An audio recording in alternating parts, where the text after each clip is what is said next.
નમસ્કાર, જય સ્વામી નારાયણ। 67 વર્ષ પહેલાં આજે તમે અત્યારે પાઠનું હેડિંગ જોવો છો, હિન્દુ એટલે શું, તેના વિશે તો વાત કરવાની જ છે, પણ 67 વર્ષ પહેલાં યોગીજી મહારાજે બાળ પ્રવૃત્તિની શરૂઆત કરી અને ઠેર ઠેર બાળ સભાઓ શરૂ થઈ। બાળ સભામાં બાળકો આવતા થયા, સંસ્કાર સિંચવાનું કામ શરૂ થયું। તો આપણે એને ઓનલાઈન મારફતે કઈ રીતના બાકી રહે, તો એના ઉદ્દેશથી પ્રમુખ દર્શન એજ્યુકેશન ચેનલમાં દરેક પાઠનું ઓવરવ્યૂ, દરેક પાઠમાં શું સમજાવવા માગે છે તેના વિશે આપણે ઘર બેઠા સમજી લઈશું અને થોડીક જ મિનિટોમાં, થોડીક જ મિનિટ એટલે 2-3 મિનિટ નહીં, પણ 10-15 મિનિટમાં, અમુક પાઠ હશે 20 મિનિટમાં, અમુક પાઠ હશે 5 મિનિટમાં, પણ કોન્સેપ્ટ જે શીખવવા માગે છે। અને પ્રમુખ સ્વામી મહારાજનું પણ એક વાક્ય છે કે જો તમે તમારા બાળકોમાં સંસ્કાર નહીં આપો તો તમારે સંતાન એટલે કે સંતતિ કે અને કે સંતતિ અને સંપત્તિ બંને ગુમાવવાનો વારો આવશે। તો એવું ન થાય એ ઉદ્દેશથી આપણે એક આ નવી વિડીયો સિરીઝની શરૂઆત કરી છે। તો શરૂઆત કરીએ આપણે પાઠની। હિન્દુ એટલે શું? આ ટાઇટલ તમે જોયું એટલે તમે આ વિડીયો ઉપર ક્લિક કર્યું છે, તો હવે આપણે સમજવું તો પડશે કે આપણે હિન્દુઓ છીએ, અથવા તો ન હોય તો એના વિશે પણ આપણે જોવું છે, બીજા ધર્મોવાળા પણ જોઈ શકે છે, તો એમને ખબર પડે કે આ છે હું હિન્દુ, તો એના વિશે આપણે વાત કરવાની છે। તો એક નાનકડો અમથો બાળક હતો, હવે તેને સ્કૂલની અંદર કોઈક મિત્રોએ પૂછ્યું કે તું હિન્દુ છે? ત્યારે એ બાળકે કહ્યું કે હા હું હિન્દુ છું। ત્યારે બીજો પ્રશ્ન કીધું કે હિન્દુ એટલે શું?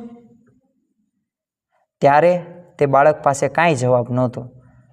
અને જો આપણી પાસે પણ, આપણે જો હિન્દુઓ હોય તો આપણી પાસે પણ આવો જવાબ હોતો નથી। તો બાળકને પછી તો આ પ્રશ્ન પૂછ્યો ને પછી રમવામાં પણ એનો જીવ ન લાગ્યો। અરે જમવા બેઠો તો એને ભૂખ પણ ન લાગી, પછી સુવાની પથારીમાં એ સૂતો પણ ઊંઘ ન આવે, પણ પછી તો ભગવાનની પ્રાર્થના કરી એટલે થોડીક ઊંઘ આવી ગઈ। ઊંઘ આવી ગઈ અને એક એને સ્વપ્ન આવ્યું। બસ એ સ્વપ્ન આપણે સમજવાનું છે, અને સ્વપ્નની અંદર કઈ કઈ બાબતો થાય છે, ઋષિ મુનિ સાથે શું સંવાદ થાય છે, શા માટે હિન્દુ કહેવાય ને એના જવાબ આપણે જોઈશું। તો બાળકનું સ્વપ્ન શરૂ થાય છે। હવે જો સપનું શરૂ થયું એમાં એને એક ઘટાદાર વૃક્ષ જોયું। ઘટાદાર વૃક્ષ જોયું, તેની નીચે એક ઋષિ મુનિ તપ કરતા હતા। એટલે આગેથી આને જોયું કે કોક ત્યાં તપ કરતું એવું લાગે છે, નજીક ગયો, પણ પ્રશ્ન તો મગજની અંદર એ જ તે ઘૂમતા હતા કે હિન્દુ એટલે શું, એ જ પ્રશ્ન થતા હતા। એટલે એને થોડોક હાશકારો થયો કે હાશ ઋષિ મુનિ છે એટલે મને આનો જવાબ દેશે। પછી તો ઋષિ મુનિ તપથી તપ હતું એ એમને પૂરું કર્યું, અને ત્યાં સામે આ બાળક ઊભેલો જોયો। આ બાળકે પ્રાર્થના કરીને કીધું કે ઋષિ મહારાજ હું તમને એક પ્રશ્ન પૂછું? એટલે ઋષિ મહારાજે કીધું કે હા પૂછ। એટલે જવાબ પ્રશ્ન પૂછો કે હિન્દુ એટલે શું ઋષિ મહારાજ, અને હિન્દુ કોને કહેવાય? આ બીજો પ્રશ્ન, હિન્દુ એટલે શું અને હિન્દુ કોને કહેવાય? ત્યારે ઋષિ મુનિ બધું સમજી ગયા કે આને કંઈક વિટંબણા લાગે છે, એટલે કુટીરમાં તેને લઈ ગયા અને 4 વેદ દેખાડ્યા। જો હિન્દુ ધર્મની અંદર 4 વેદ છે, 4 વેદ, પાઠ્યપુસ્તકની અંદર પણ આનું આવે છે, ઋગ્વેદ, યજુર્વેદ, સામવેદ અને અથર્વવેદ। આ 4 વેદો દેખાડ્યા અને કીધું કે બસ આ વેદોને જે માને ને એને હિન્દુ કહેવાય। અને દુનિયાની અંદર સ્પષ્ટ જ્ઞાન અમુક નથી, પણ આ 4 વેદની અંદર સ્પષ્ટ જ્ઞાન છે। બીજી બાજુ કીધું કે આ વેદની અંદર છે હું, તો આ વેદની અંદર આત્મા અને પરમાત્માનું જ્ઞાન છે. અને સ્પષ્ટ દુનિયામાં આની ફાંયે જેવું કોઈ છે જ નહીં વેદની અંદર આત્મા અને પરમાત્મા જ્ઞાનનું.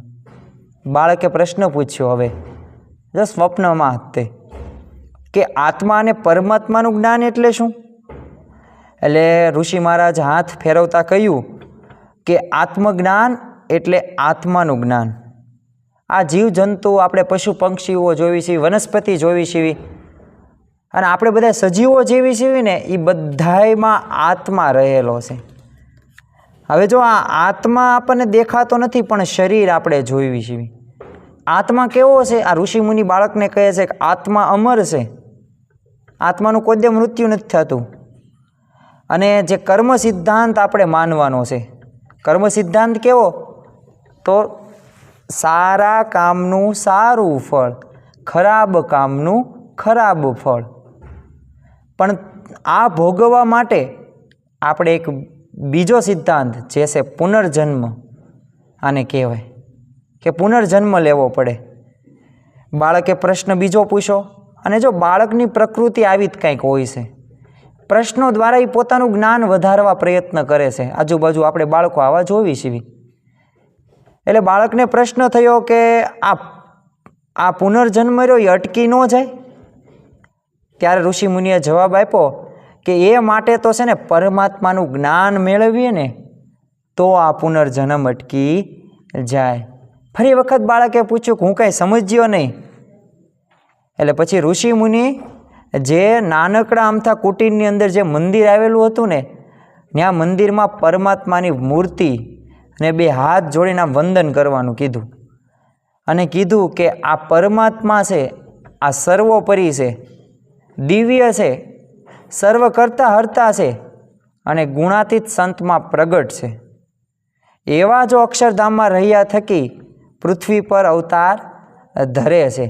આને પરમાત્માનું જ્ઞાન કહેવામાં આવે છે.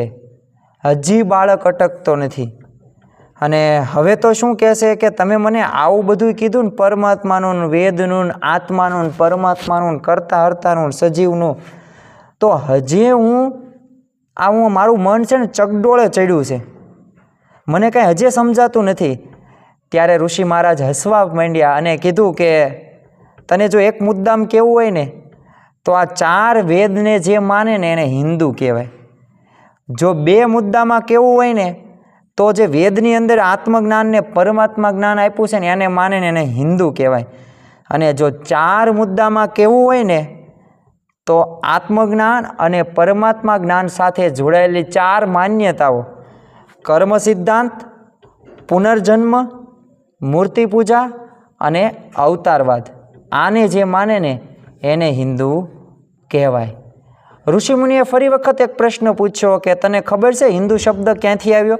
અને આપણને પ્રશ્ન થાય, આપણે જો હિન્દુસ્તાન, હિન્દુઓ આવું બધું બોલવી છે, તો ત્યારે જવાબ કીધો કે ત્યારે બાળક તો આમ છે ને પ્રશ્ન જવાબ ન આવ્યો કે માથું ખંજોળવા માંડ્યો કે ના એવું તો મને નથી ખબર.